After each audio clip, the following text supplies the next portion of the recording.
Kumlan and Ablat Gemara. We are up to the Butzayin of an Aleph with Braitis that reconcile a Mishnah Masechta Tamid and a Mishnah Masechta Yoma regarding where precisely that lishcha, that root chamber for the Tloim was, whether it was on the northeast corner, north-south corner, and basically the Gemara's answer was that the author of Masechta Midas is Rabbi Elazar ben Yaakov, and therefore you can't ask any questions on Masechta Tamid. We haven't said exactly who the author of Masechta Tamid is, but it's definitely not Rabbi Elazar ben Yaakov. So Rav Ada Bereda usually try to give another answer, and let's start again from the second line from the top. Rav Ada Bereda Rav Yitzchak wants to say that perhaps there is no discussion, there's no argument there. We don't have to come to the conclusion that the author of Masechta Midas is someone else. We can say that the room was not mamish on a corner, it was sort of in the middle, and depending where you're coming from, but where your vantage point is, that's how you see it. So if you're coming from the north side, you're looking at the room is sort of in the middle. You're looking at the room, it seems to you that it's south. If you're on the south side looking at the room, it looks like it's on the north. And that's all it is. It depends where you're coming from. Now, how do I know that the Mishnah in Masechta Tamid, the Mishnah Masechta Midas, you're coming from different directions and viewing it from different directions?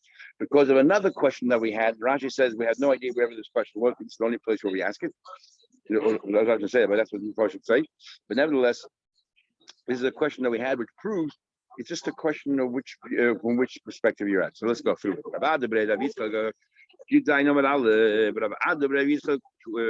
Amadi said, "Hi, Lishcha, this chamber, this chamber itself is not in a corner; is in the middle of the room. We're in Daf Yud Zayin, 3 lines from the top. So he wants to say that it's in the middle of the room." With the Ossi mitzofin. So if you're coming from the north side and you're looking for that chamber of the lamb, of the animals, it appears to you that it's on the south side. With the Ossi midorim, if you're coming from the south side, it appears to you that it's on the north side. But it makes sense. It wasn't really, in the epicenter of that area. It was actually the Maravid Dremis Haba. It was leaning more to the left, more to the south side. And how do I know what I'm saying right now? And you know how I know? Because we have a question of lechem hapanim and lechem hapanim, the room of lechem hapanim. In Masechta Midas, it says that the room of lechem hapanim, it says here the room of the carbon of the lishchas tloim was the southeast corner, and then the next room, it says is the south. So that was southwest corner, southeast corner, and. So he says the southwest corner is the room for the tloim, and then you hang a sharp left, and you go to the southeast corner. That's where the lechem hapanim was. But in Masechta Tamid, when it calculates the different rooms, and it says there that the lishchas hatloim was actually in the northeast west corner, and then you start working your way around. The lechem hapanim comes out to be all the way on the. You're going to go around from the northwest corner. You work your way around, southwest, southeast. Come out here north. That comes out the Lech Hapanim is actually in the north east corner, totally different place. So besides the question we have in Lech Hapanim, the problem also with the Lech Hapanim because the Talmud it seems, and it doesn't say so clearly, but it seems that it's in the northeast corner. And in Masechta Midas it says that actually the Lechem Hapanim was on the southeast corner, with the northeast and southeast. And we have a problem. Omer Shanina, we answer. Omer Yeshua. Again, we could have answered that it's 2 different Tanoim, it's not a problem. But Abu Yeshua said, one person is working the room, going from right to left. So therefore, if we're talking about the same place, so this guy is talking about from right to left, as I'll explain in a minute, and this guy is going from left to right. And we're not actually talking about 2 different places, the same place. So this is how it works. Tell me. If you can tell me all is well. The Maravid Dreim is where was the Lishchas Tloim actually? It was more facing the southeast corner. So therefore, if I really want to say where it is, I would say that it's the southwest corner. So it's right facing the base of Migdash. If you're facing the base of Migdash, it's on the left side, on the southwest corner.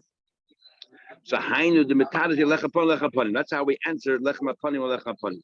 So it's the southwest corner, and so you go southwest corner, and you're working your way around from the southwest. And the way Rashi explains here, I need a map here to see all this. Yeah.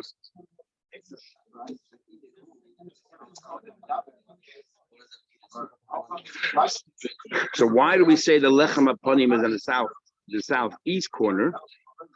Yeah. Why do we say the southeast corner? So if you're going left, so you're starting from the northwest corner.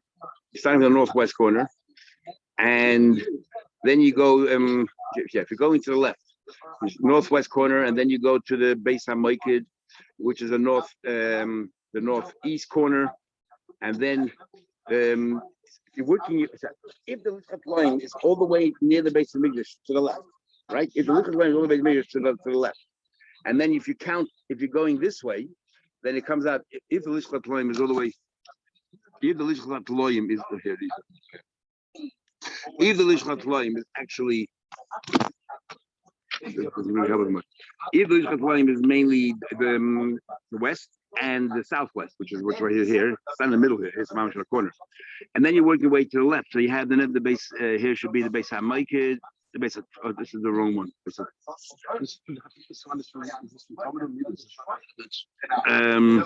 Okay. Anyway, if you work your way this way, right, left, comes out the Lishchas line, because in the Mishnah Tamid, the last chamber it mentions Lishchas Tamid.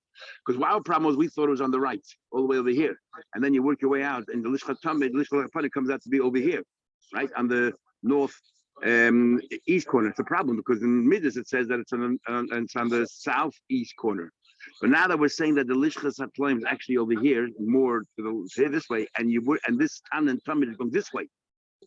Right, is this way. If we're going this way, then the last room, this is the first room that he mentioned. It doesn't tell you which direction or what number.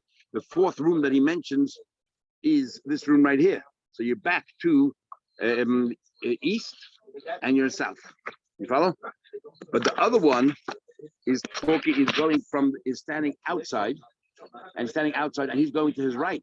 So the first one on the right, because the Lishkat Lamb is over here, and he's standing on the outside facing these rooms, and he's making a right turn. Where's his first right? Here, and he calls that the Lechem Aponim. It's exactly the same place. So it's actually the same place on the southeast corner. And the only way we can reconcile that is if your Lishkat Lamb is on the south corner. Oh, well, second. That's exactly what we're saying right here. Says the Gemara, we'll see in a minute. So if you learn Bishlein and Ma'arabi, Lishkat Lamb is on the south. What do you call it? On the south side and on the west side right here. Then how do you tell upon him? You can reconcile the two. One is going this way and one is going this way. Eliyam, if you tell me that's fine, it's Marova Have. If you learn it, Mishnah Tamid Hold, that's actually in the northwest corner, which is right this corner here. So if I might do to Lechem upon him, what would the answer? Hagen answer? You might have answered for him. Hagen answer Lechem upon him. Elalav Shmamina must be the Ma'aravis. Even though we say it's sort of in the middle, it's leaning toward the Ma'aravis Draimis, the southwest side. Shmamina is a good raya. There's the Gemara, but your question you just asked, Yemi Ibama Mabi learned finish at the point of Loyal mean should always go to the right. So we understand if you're standing outside and you're facing it, you're always going to the right. That's why first Lishkat Loim, then you're going to the right, and that's Lishkat Lechem Apanim. But the one in Masechet Tamid, you're starting from here and you're going this way. It's not the right. Why? The Hani when you're doing the service, the koinim, when they're doing the avodah on the mizbeach, they have to go right. When you're making a chesed mistamaz, you don't have to go to the right. You can go anywhere you want. When you're doing avodah, not if you're going to the right. One of the rayas, so maybe from another time. One of the rayas they bring that you're always. One of the questions that everybody asks is, if you're always supposed to go to the right, then how can we write Hebrew from right to left? We should write from left to right. And it's used as a raya that in fact yamin means you start from the right. Not you finish off at the right, you start from the right. So that's why you start from the right and the left.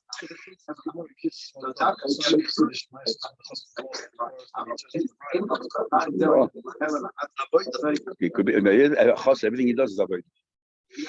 So but now the Gemara says that the only time called pinus is when you're doing avodah, but stam not, you can't really ask a question from the way we write. because it's not an avoid in the base of English. By the way, the answer they give on that is, if you think about it, is you're actually going to the right, because so like this. No, we're not. We're going around. We're basically this.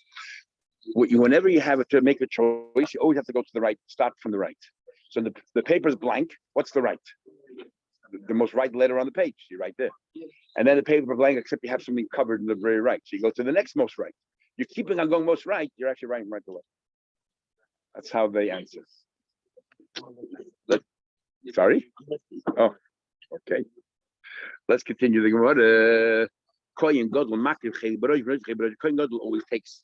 He takes it first, and he takes a large portion. That's what we learned.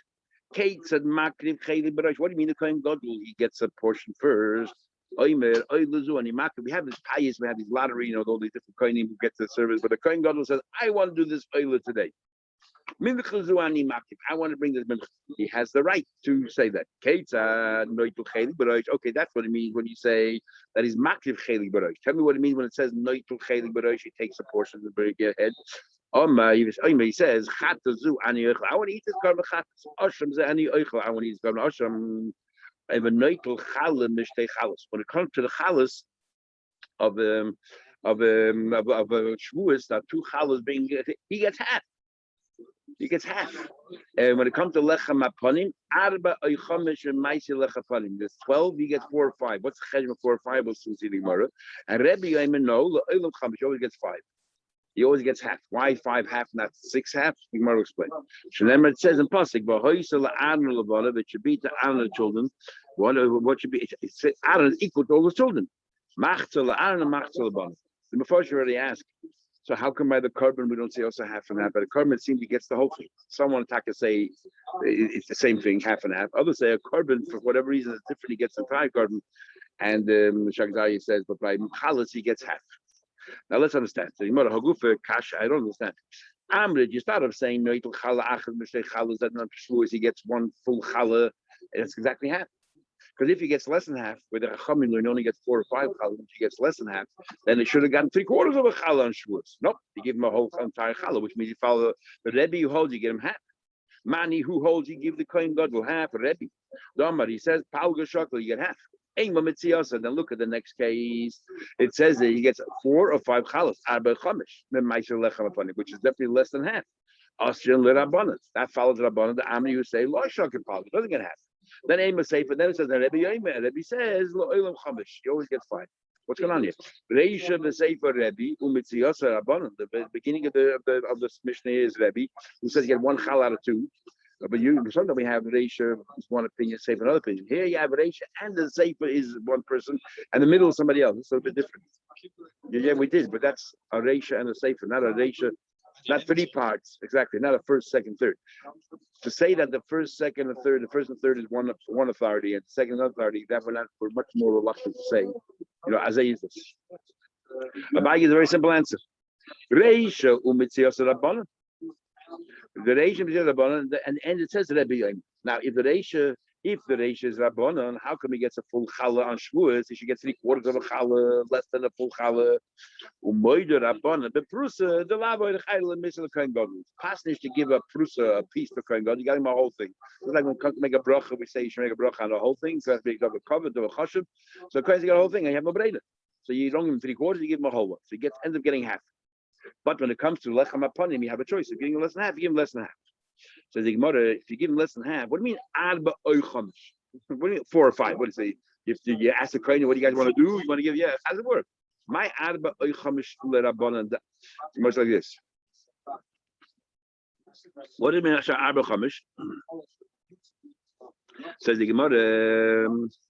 So there's a machlekes. The way it works is one opinion holds that the mishmer that leaves takes 6 chalas. The week gone by, we did all that. They get 6 chalas, and the mishmer that comes in gets the 6 chalas as well, 6 chalas. So that's one opinion.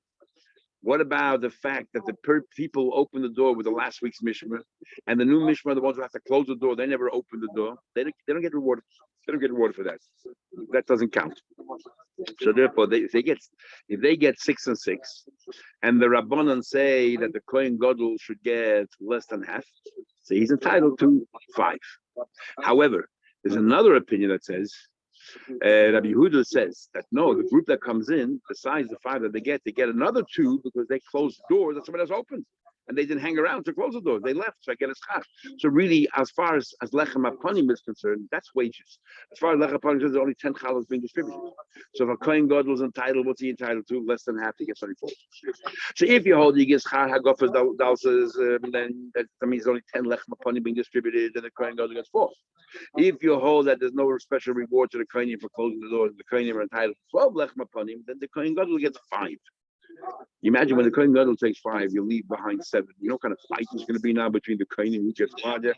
You're going in. Anyway, but that gives you the value of a Kohen Gadol. In other words, Rebbe holds that a Kohen Gadol is equal to all the Kohen put together. And the Rabbanan say, no, he's almost equal to all the Kohen put together. We want to, otherwise we'll get a little bit of gaiva. Let him have a little bit less than everybody else collectively. Says the Gemara. According to Rabbanan, they say nichnes noitel sheish v'yoytze noitel sheish are entitled to total 12. This char hagofes the losses and the reward for closing doors. Loy shokil, nobody takes mishtei messer from 12 chalas and boy miflik. Then therefore you have to split into 12, and the kohen gadol is entitled to less than half 5. But you give him 1 less than half. Chamesh shokil, he takes 5. Rabbi Yehuda the Amar nichnes noitel sheva. Rabbi Yehuda says that the nichnes the group entry takes 7, 5 as the entitlement and 2 as wages. Shtayim b'schar hagofah is also 2 as wages for closing the door. The yaitze noitul chamish eser, and therefore the yaitze noitul chamish and the going out takes it takes 5. So in total, how many lechem aponim are there? Only 10. Is me'eser boyim iflik. So really, there's only 10 chalos being distributed as lechem aponim. But we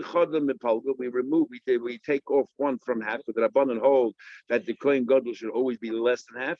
The shakal abba takes 4. That's Abaye's answer. Brilliant. Rava, of course, can't agree with Abaye. So Rava says, Kula Rebbe. Why can't we say that it's all Rebbe? It's all Rebbe. The Saba like Rabbi Yehuda, and he holds like Rabbi Yehuda. In other words, Rebbe holds you get 5. And even though you get 5, sometimes you get 4, sometimes you get 5. How could that be, Rebbe? How could that be, Rebbe? But he holds like Rabbi Yehuda. So there's never more than 10 chalas. So therefore you get, Rebbe holds you get half. So half is 5. So when does he hold you get 4?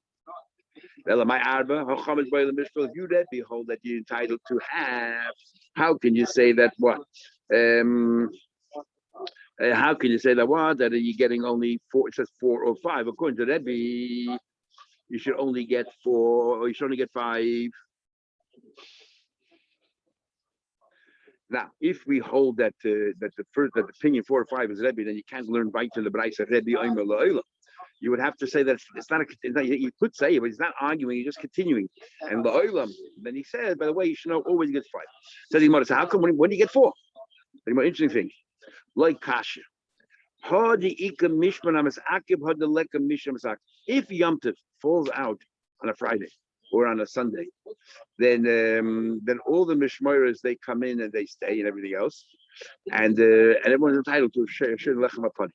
But if Yom Tov comes out on a Thursday, then the last week's mishmor should have gone home. Or if Yom Tov comes out on Monday, then no, they don't have to stay there. But the last week's mishmor, so let's say stay for Shabbos, for the Shabbos, they should have gone home. The fact that or let's say if it came on a Thursday, the next week's mishmar came in early, and they say, we're here already, we're gonna help you out on Shabbos. If they didn't have to stay and they did stay, we give them only 2 chalas. If Yom Tov falls out on a Friday and Sunday and everyone is stuck, don't have a break, then everyone equally distributes it equally. But if they come out on a Thursday, they come out on a Monday. If Yom Tov comes on a Thursday and Monday, you didn't have to come early, you didn't have to stay behind. And if you're elected to stay behind, we're not going to pay you, compensate you fully for your work on Shabbos. We'll give you something, a token. So out of the 10 chalas, we're going to give away 2 chalas to this other mishpah, which leaves then 8. And 8, it was other mishmaros that stayed around for the Yom Tov. And we leave then 8, and 8 is distributed amongst these 2 groups. So Kohen Gadol gets 4, half. Says Gemara, the commission Masakib, it is a group that stays behind. The le commission Masakib, it is a group that do stay behind. The group that stay behind, then you get the normal entitlement to 10 chalas, you divide it in half, it's 5. If a group decided to stay behind, in this case, when you up to Thursday or Friday or Monday, then they get something, a token, they get 2 chalas. Then you divide on the only, what's the distribution? 8 chalas, Abba takes 4. And you let the mishmar Masakib, there is no group that stays behind. You have to divide 10, if we get 5. So tell me, explain to me, my Rebbe, what do you mean Rebbe says la'olam chamish? You just said that Rebbe said sometimes on occasion it's 4 if Yom Tov falls out on Monday or on Thursday, and then Rebbe says la'olam chamish. She says kasha. No, you have a kasha. It does. I'm not deterred. You can always say it's 2 opinions and Rebbe. You can, and so on. You can always find some kind of a teretz, a deichi teretz, but to get out of this, worm your way out of it. So in this case, Abai's answer is brilliant, and so on. Rava has a kasha. Rava has a kasha. Okay, continue tomorrow.